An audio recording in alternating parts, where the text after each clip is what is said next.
Today I'm going to show you guys how to make delicious pistachio macaroons, and as long as you follow this recipe exactly how I present it, you should be alright.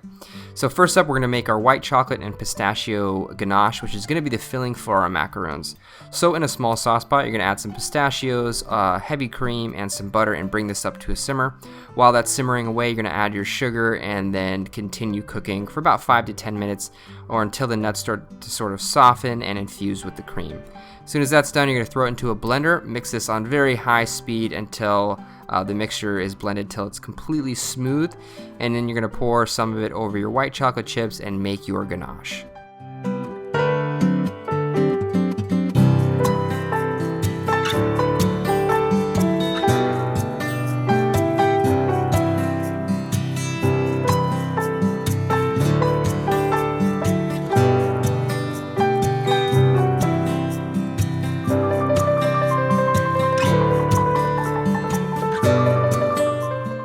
Alright, so once the ganache is all finished up, you're going to start making your Italian meringue. So in a small sauce pot, you're going to add some water and sugar and bring this mixture up to 250 degrees. But while you're waiting for that to come up to temp, you're going to add some egg whites to your stand mixer and put it on medium to high speed and get those egg whites just slightly frothy. Once the syrup has reached the 250 degree mark temperature, you're going to start slowly drizzling it into the egg whites, and this is how you're going to make your Italian meringue. And you're looking for stiff peaks in your meringue.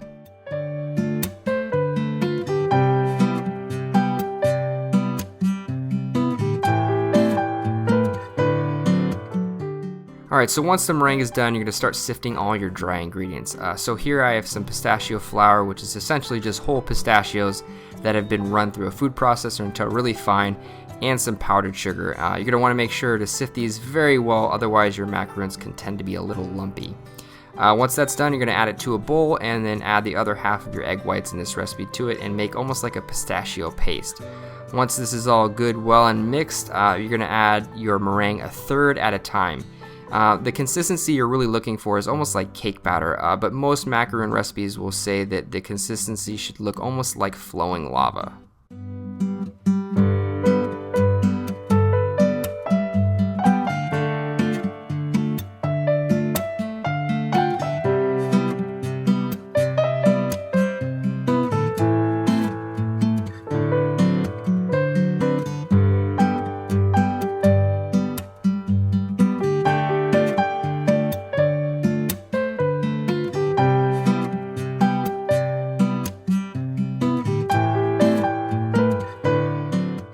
Once the macaroon batter is done, put it into a piping bag fitted with a round tip and start piping them out onto a baking tray lined with some parchment paper or a silpat like I have here, and leave just a little bit of space in between each macaroon, otherwise they'll tend to spread into each other just because the batter is just slightly loose.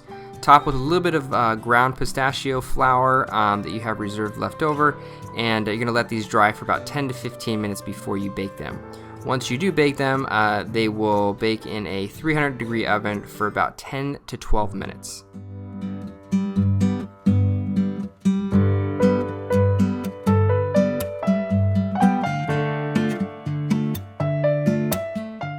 Alright, so it's been about 12 minutes and these macaroons look absolutely delicious. So I'm going to let these cool down for about 30 minutes before I try to pull them off the mat. But once they have cooled down, flip half of them over and then start piping in the white chocolate and pistachio ganache.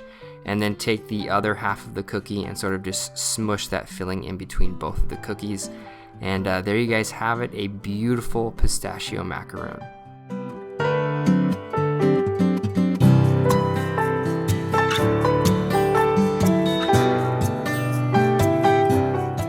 Alrighty, so I'm all done with this pistachio macaroon recipe. These look absolutely fantastic. I'm really excited the way these turned out. They look pretty good, but there's only one way of telling, so I'm just going to bite into one of them and try it out. So let's see how it goes. Really good. Just like a really thin shell on the outer crust of the macaroon, cakey center, and then a really good white chocolate and pistachio ganache. This is killer. Now, one tip I would give you guys is sometimes the shell can be a little bit too crispy right when you take them out of the oven, so A lot of recipes say that you should mature your macaroon for at least 24 hours before you eat them. But honestly, they're absolutely delicious right out of the oven. Or you can, let them sit around for 2 days or so, and they get really tender, and the filling sort of absorbs into the macaroon a little bit. So it just makes for a really tender and slightly crisp macaroon. But like I said, they're great straight out of the oven. Really excited the way these turned out. Pretty good macaroon, and this has been a long time coming. A lot of you have been requesting this recipe, and finally I'm getting to it. I'll be making more macaroons in the future. There's like so many different varieties. You can make them like a million different colors, a million different flavors, but I think the pistachio macaroon in general is probably the most popular, I would say, but that's just my opinion. So hopefully you guys enjoyed this recipe. Please comment below for future videos, thumbs up, and subscribe if you did enjoy the video. And this is going to be on my website, so this is going to be the featured recipe this week for my website, so go check it out. I'll have that linked below and probably annotated somewhere around here, so you can click on it and go check out my website. This is the first time I'm sort of shouting it out, so please give me some feedback on it, and tell me what you'd like to see on the website. So see you guys next time with some more delicious recipes. Bye, everybody.